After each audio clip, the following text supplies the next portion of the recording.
that helps sentient beings feel safe and secure is the giving of fearlessness. In doing so perfectly, we will attain healthy and long lives. Emperor Qianlong of the Qing dynasty, the last dynasty, attained wealth, intellect, wisdom, health, and long life.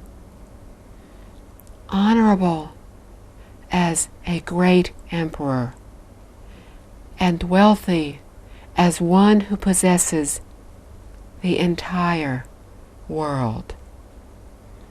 He was truthful, clever, wise, and lived a long life. He was emperor for 60 years and supreme emperor, father of an emperor, for 4 years. He was endowed with these great virtues because in his previous lifetimes he had practiced the cultivation of the giving of wealth, of dharma, and of fearlessness. The Buddha teaches that bodhisattvas must practice the paramita of giving. Paramita means perfection. The question is, how can we practice giving to the state of perfection?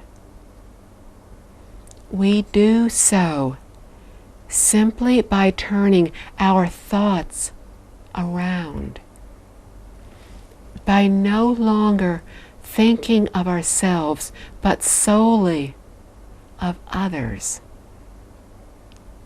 In this way, we are practicing giving anytime, anywhere. But we will not yet have achieved perfect giving.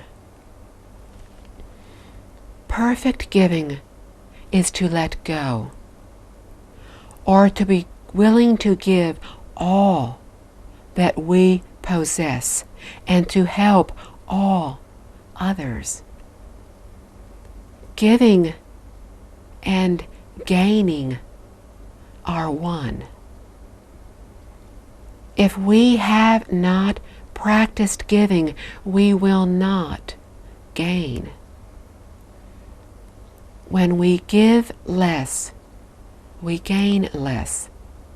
When we give more, we gain more. Do you have fears, worries? Do you have birth and death, reincarnation? Why aren't you willing to discard them? Giving is to part with all of these to attain great perfection and great freedom. This is the ultimate giving, the paramita of giving. We start by parting with our material possessions and gradually part with everything. If we are able to let go of our afflictions, birth, and death, then we will uncover the purity, wisdom, and abilities within our self-nature. The second paramita is abiding by the precepts, which means abiding by customs, rules, regulations, and laws. everything, big and small, worldly and beyond, has their own natural laws. We need to follow these, for only by doing so can we accomplish an undertaking quickly and perfectly. For example, within the family, we need domestic equity, domestic etiquette, or seniority in human relations to guide us, to guide the behavior between parents and children, husband and wife, brothers and sisters. The manner of how things are accomplished needs to be followed. This is similar to cooking rice. We wash it, put it into the pot, and then cook it. Without following the proper sequence, the rice will not be properly cooked. This is even truer in learning and practicing Buddhism. If we want to achieve, we must follow the guidelines told to us by the Buddha, the 4 great vows of Buddhas and Bodhisattvas. First, we vow to help all living beings. After that, we discard all worldly habits and worries and afflictions and attachments to end all afflictions. Only then do we master all methods. Finally, we attain Buddhahood.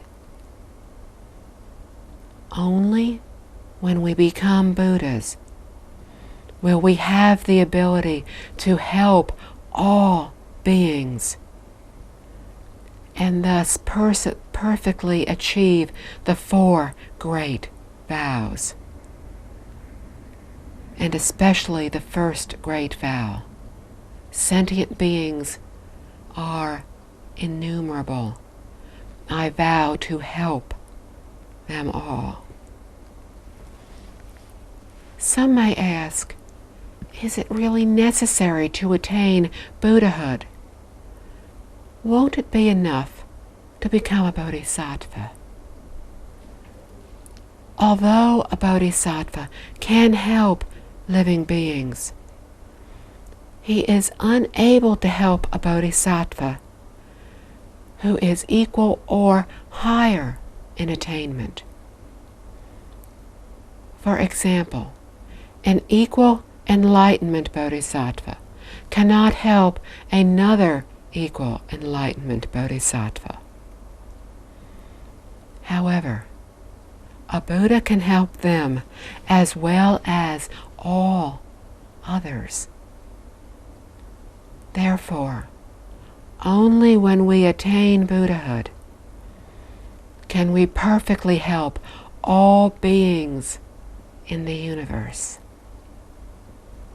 With such a vow, we can generate the great compassion to help all beings, to be diligent in severing our afflictions and mastering all methods. Today, many practitioners have not yet sincerely generated their vows, although they recite them daily. Why do I say this? Because they are still have the mind of discrimination, ideas of favoring and disfavoring, self and other, love and hate. Consequently, they practice discrimination. They help people they like and ignore those they dislike. Theirs is not a perfect vow, not a genuine vow. A perfect vow is that of a bodhisattva and arises from the non-discriminatory mind, the Bodhi mind. It is wonderful, inconceivable, and far beyond the minds of ordinary people. The third paramita is the paramita of patience. In whatever we do, we need to exercise patience. As stated in the Diamond Sutra, all natural laws of the universe attribute their success to patience. Without it, we cannot succeed in anything. For example, to complete our college education, we have to be patient for 4 years. This audience needs to be patient to sit here for 2 hours to listen to my lecture before you achieve perfection in this lecture. Without patience, we can never attain anything, no matter how good our cultivation, no matter how good our conditions are. Of the 6 paramitas, Buddha Shakyamuni in the Diamond Sutra stressed giving and patience in particular. They are the keys to success in cultivation. It has been said that it is difficult to handle matters, but it is even more difficult to interact with people. It was not so difficult to interact with people in the past, but now it is. Why?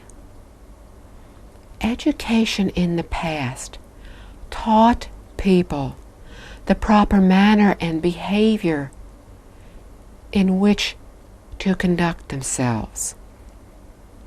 Today, it teaches people how to make a living. It is no wonder that we do not know how to conduct ourselves. We are unable to understand the changing of our emotions, much less those of others. Therefore, it has become increasingly difficult to get along with other people. There are 3 categories of patience. First, tolerate the injuries of physical and verbal abuse. Patience is a virtue. With patience, we will have a quiet and pure mind. Thus, it will be easier to attain deep concentration and achievement. When we successfully practice patience, we will gain the greatest good fortune. Second, we would do well to practice patience with the variations of the natural elements are undergone. Hot and cold, summer and winter, hunger and thirst, as well as natural disasters.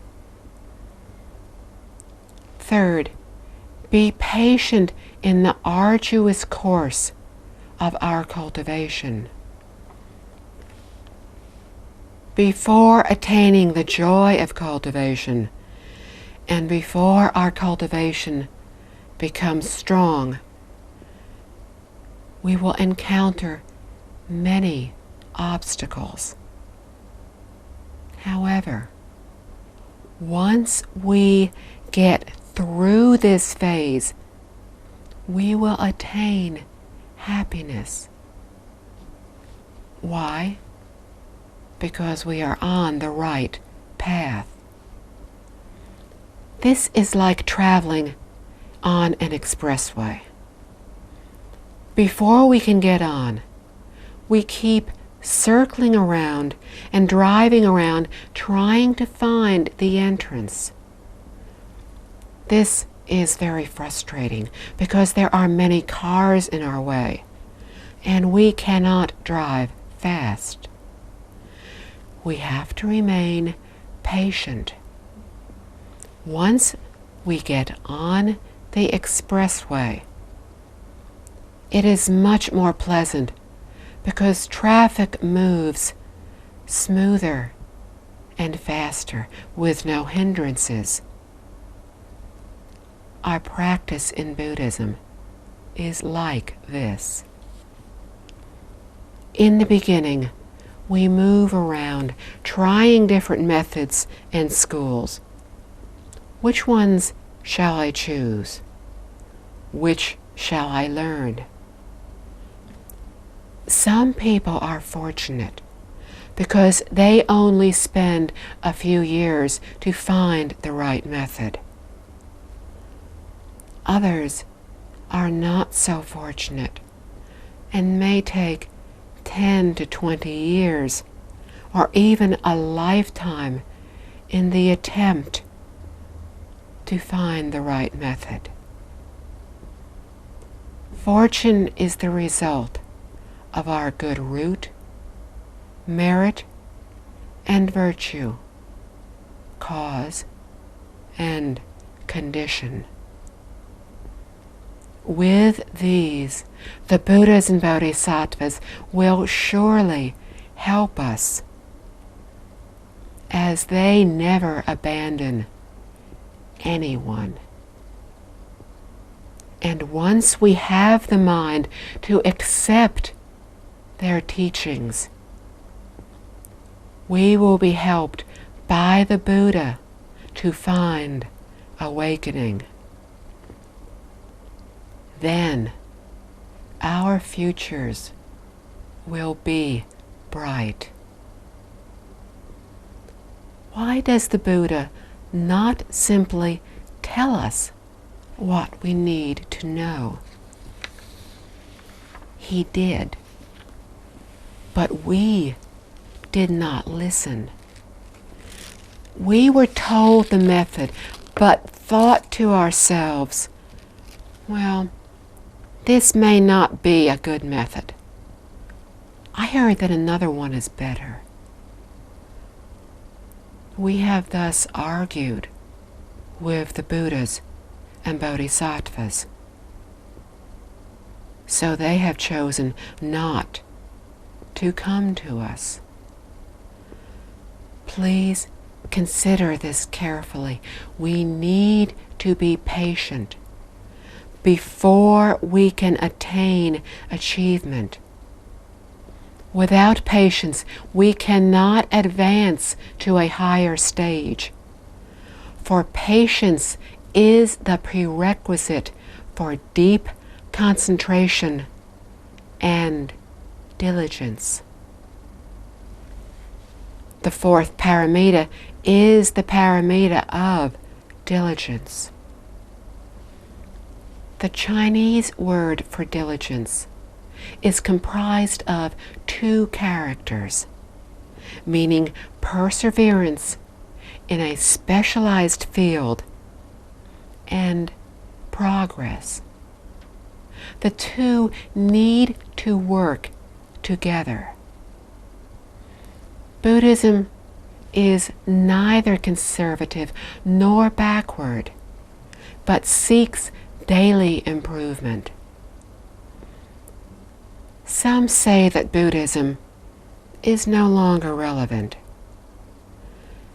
These remarks are erroneous, because the people who said them did not know the paramita of diligence.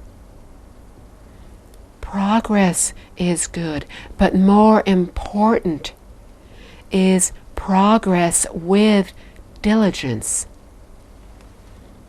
Currently, there are many great scientists in the West who have made many discoveries. They persevered. They did research every day and never stopped. The same applies to learning Buddhism.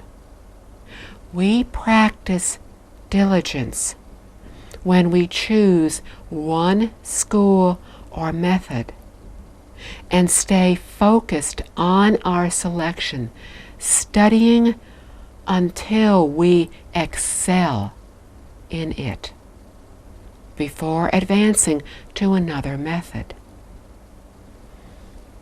It is not effective to concentrate on different methods at the same time. Once we understand one method, we understand all of them.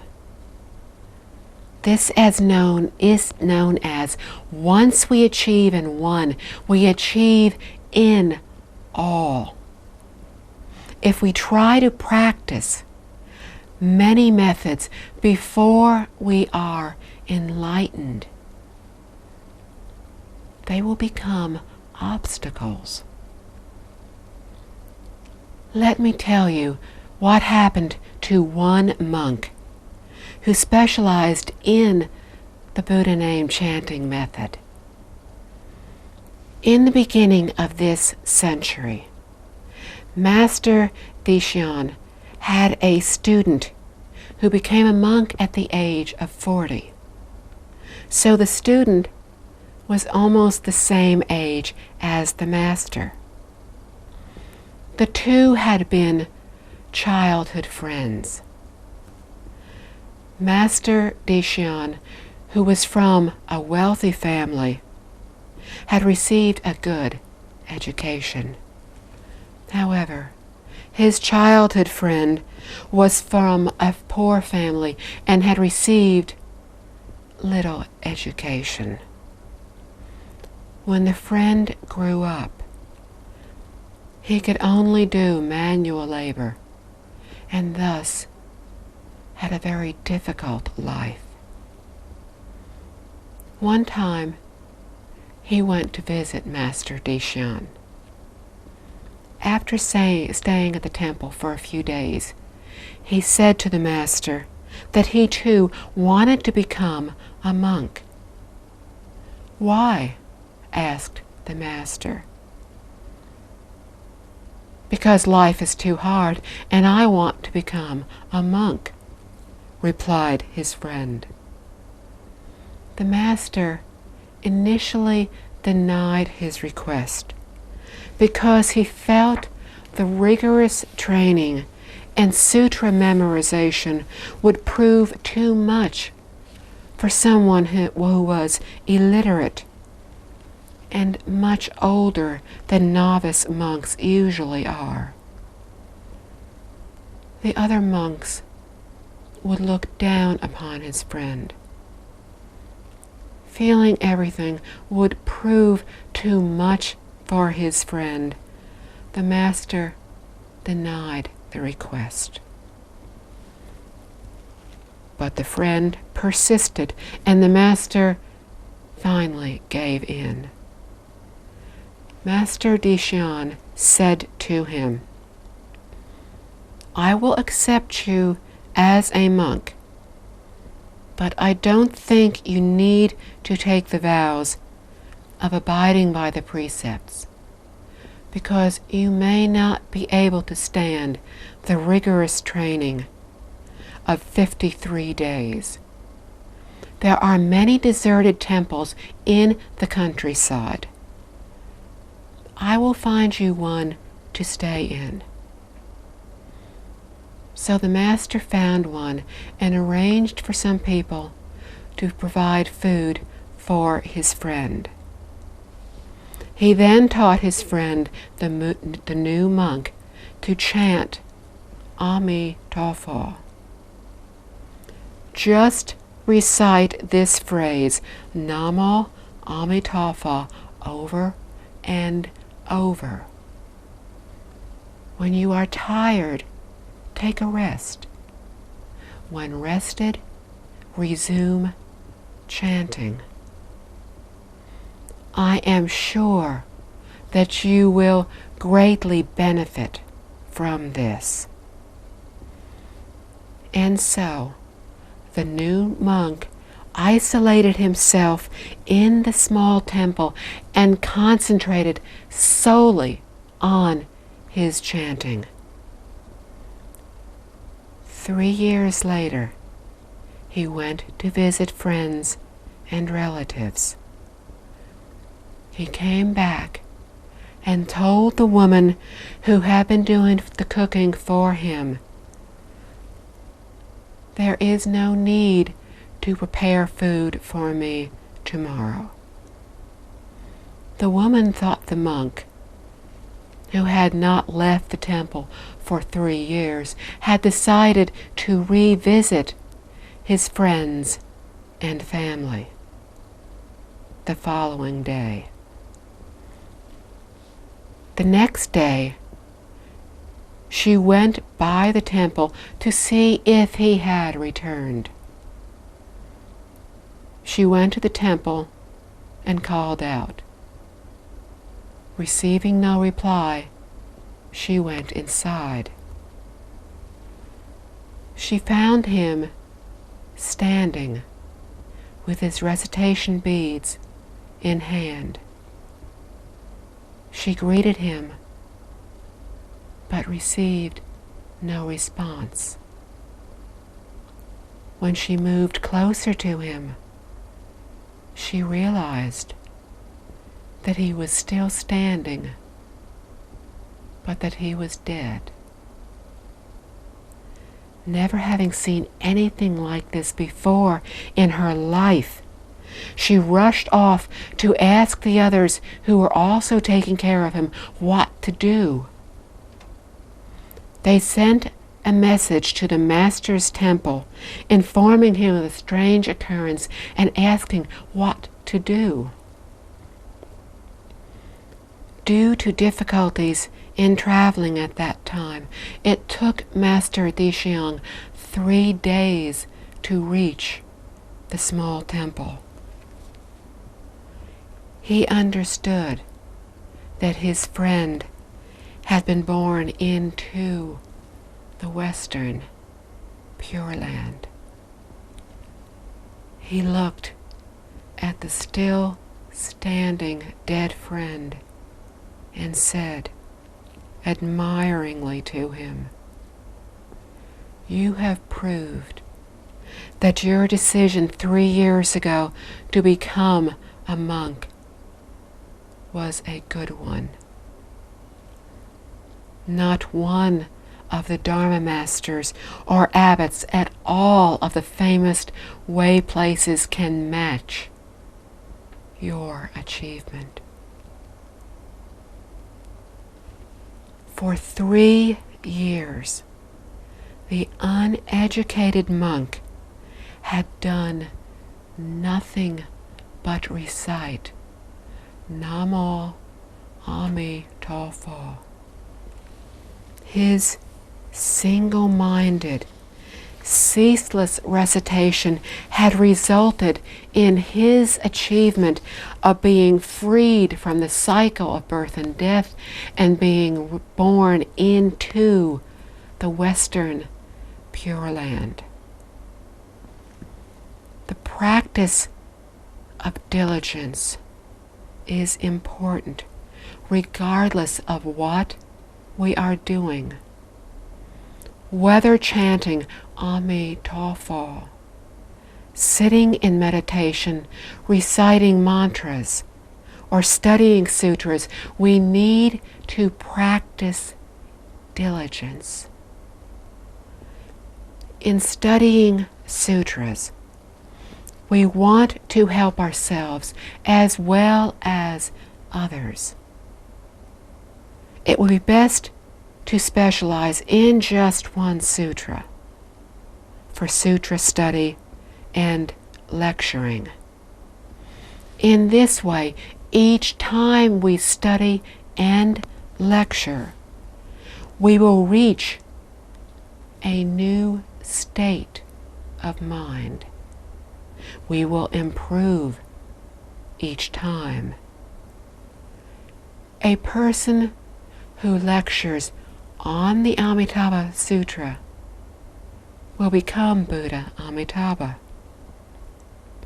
A person who lectures on the Universal Door chapter after 10 years will become Guanyin Bodhisattva. A person who tries to learn 10 sutras in 10 years will become a jack of all trades and a master of none. Now we can see how important diligence is. Years ago, when I was a professor at the Buddha Light Temple, a Buddhist university in Taiwan, I recommended to the principal that each student specialize in only one single sutra. This way, in 10 to 20 years, your Buddha light will shine over the entire world. However, my idea was not accepted. If it had been, we would now have many experts giving Dharma talks. What a wonderful accomplishment that would have been. In this way, people who wanted a talk on the Amitabha Sutra would have had Buddha Amitabha to speak. People who wanted a talk on Earth Treasure Sutra would have had Earth Treasure Bodhisattva to speak. Every graduate from the university would have been an expert. Only in this way can Buddhism be widely accepted. So I hope that all those who give Dharma talks will become experts instead of general scholars. For while such students appear to be knowledgeable in many areas, in actuality they are incapable of mastering anything. On the contrary, students who specialize exclusively in one subject will turn out to be versatile experts. All the Buddhas and Bodhisattvas are versatile, but they all concentrate on their respective teaching. To be diligent is to delve deeply into one method.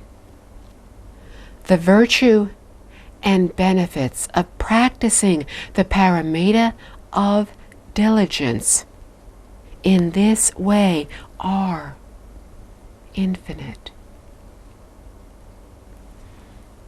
The fifth paramita is deep concentration, which includes the concentration levels practiced within the heavenly realms and beyond. The concentration of the heavenly realms is comprised of 8 levels. If we succeed in our cultivation of them, then we will be born into the higher heavens. Beyond the heavenly realms, deep concentration is found in the realms of Arhats and Mahayana Bodhisattvas. Finally, the highest level of concentration is that practiced by all Buddhas. The key to all methods of practice lies in deep concentration. It is a mistake to think that only Zen Buddhists practice deep concentration. Pure Land Buddhism uses Buddha name chanting to concentrate the mind. Tiantai Buddhism uses tranquility and contemplation, which is another form of deep concentration. Tibetan Buddhism uses the 3 mystic practices, the 3 karmas of body, mouth, and mind, corresponding to those of the Buddha.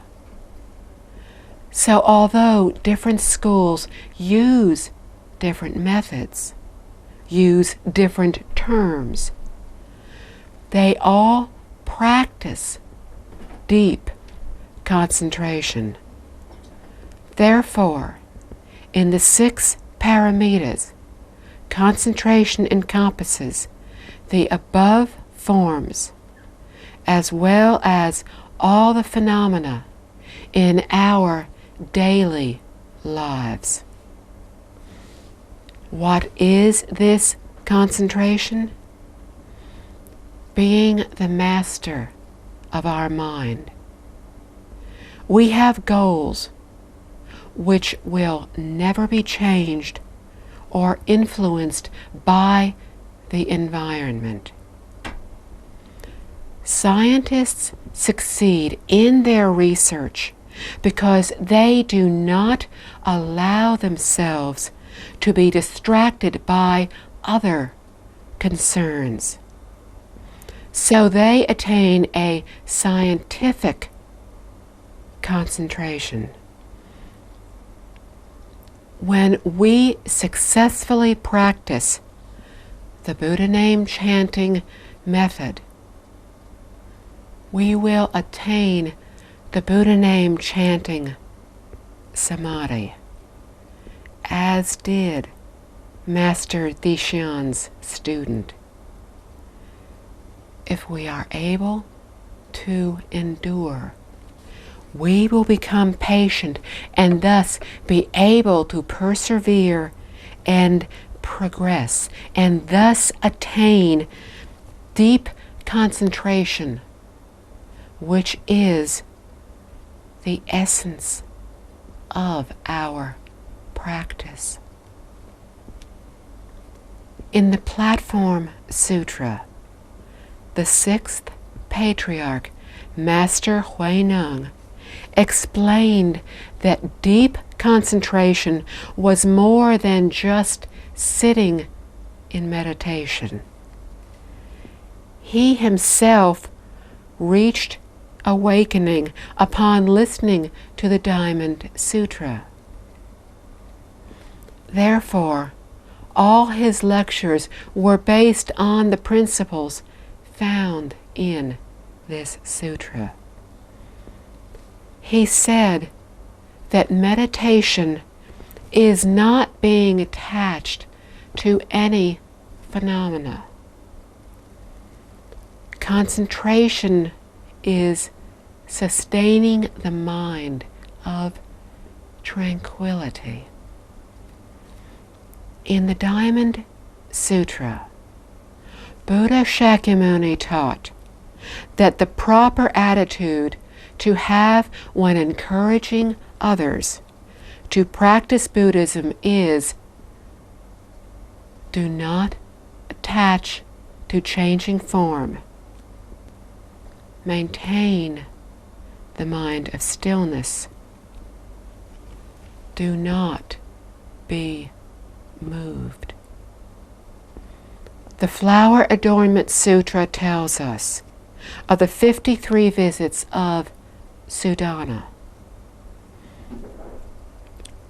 When Sudana went to visit Uxiang, a venerable sage who practiced deep concentration, the boy could not find the old man. Where was he? The sage was not to be found sitting in meditation at home or in the way place. He was found roaming around a market. What was he doing there? Maintaining the mind of tranquility by practicing deep concentration and the principle of not attaching to any phenomena. He was not sitting cross-legged, facing a wall, a position we often admire and expect of a master. We often find ourselves looking down upon the master who is bustling around in excitement. We do not yet realize that such a master has reached a much higher level of achievement than the one we see sitting in the lotus position facing a wall for hours. A higher level of deep concentration or samadhi can exist in all acts. Why is deep concentration so important? Why did the Buddha caution us to stay away from form and to remain unmoved in our hearts? Because all forms are illusory. All phenomena are like dreams, bubbles and shadows are unattainable. The Buddha sees through everything and urges us not to give rise to any discriminatory thoughts and attachments. If we can do so, then we will uncover our true nature and attain the Buddha's understanding of all things in the universe. This is the paramita of wisdom. The sixth paramita is intuitive wisdom. We apply it in our daily lives as we learn the Bodhisattva way. We know everything around us, but we do not cling to it as we do our best to help others. Why? This act of helping others originates from the thought and practice of Buddhas and Bodhisattvas. Unconditional compassion for all beings as we are all one entity. This is like a person naturally using the left hand to brush away a mosquito that is biting the right hand. Would the left hand ask why it should help the right hand? Of course not. They are both part of the same body. Today, we have temporarily lost our self-nature, not knowing that all beings and we are one entity. So we discriminate between others and ourselves, thus becoming perplexed and obsessed, spreading confusion, committing wrongdoings, and thus bringing sufferings to others and ourselves. The Buddha taught us how to break through delusion so that we would awaken to the truth that helping others is helping ourselves. Such a heart of compassion is unconditional because it originates from the understanding of unconditional compassion for all others as we all are one entity. In conclusion, everything has its own methods and continuity. This is abiding by the precepts. With endurance and perseverance, we will have patience. To specialize without slacking is diligence.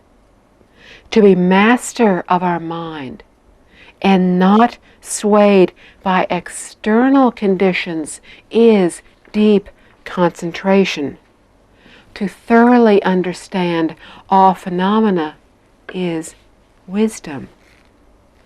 Therefore, the Buddha taught us to adopt the 6 paramitas of giving, abiding by the precepts, patience, diligence, deep concentration, and wisdom into our daily lives. In this way, we are practicing the Bodhisattva way.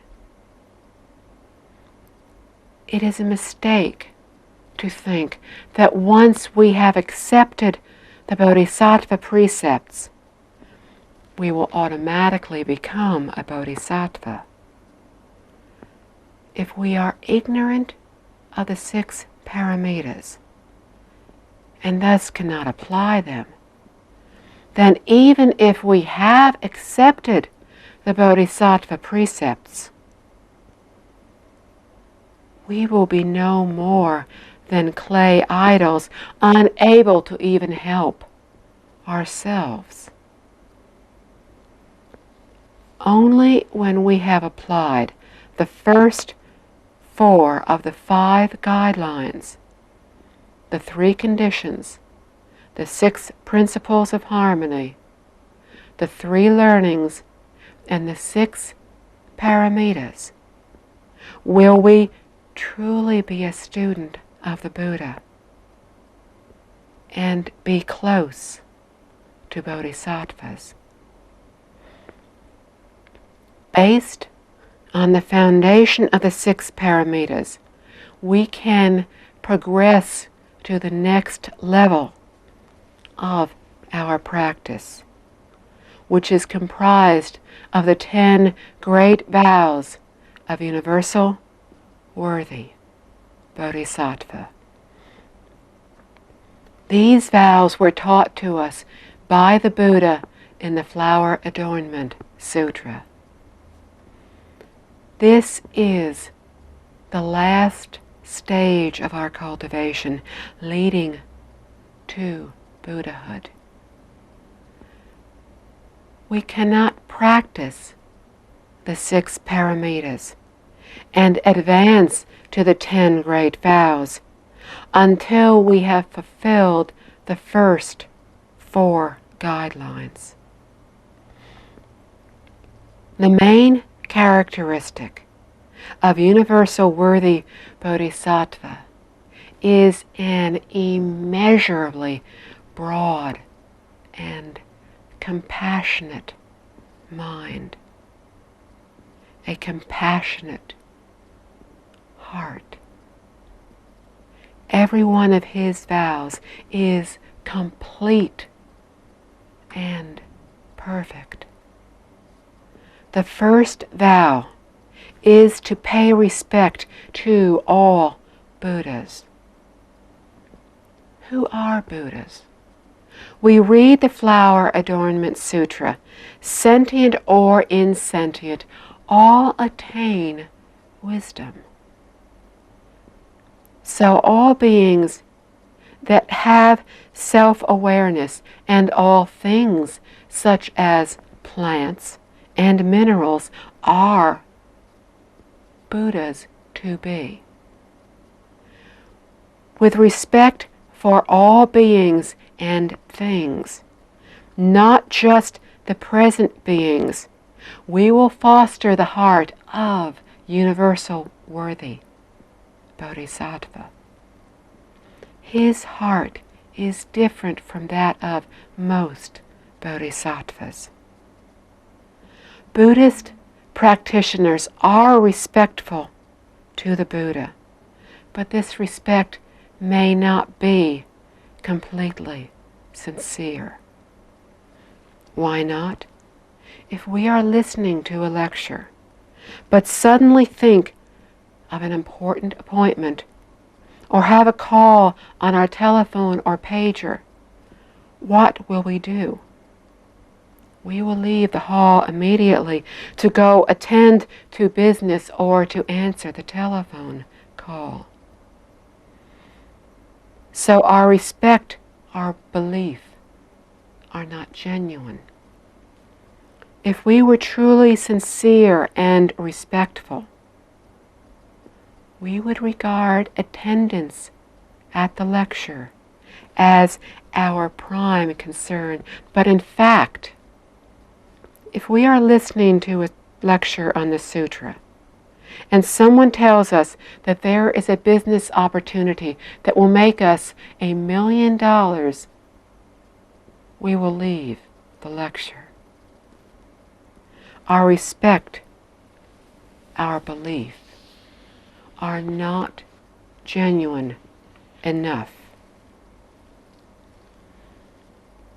While the profound respect of universal worthy Bodhisattva is perfectly genuine, regardless of whether it is for Buddhas, sentient beings, or insentient objects.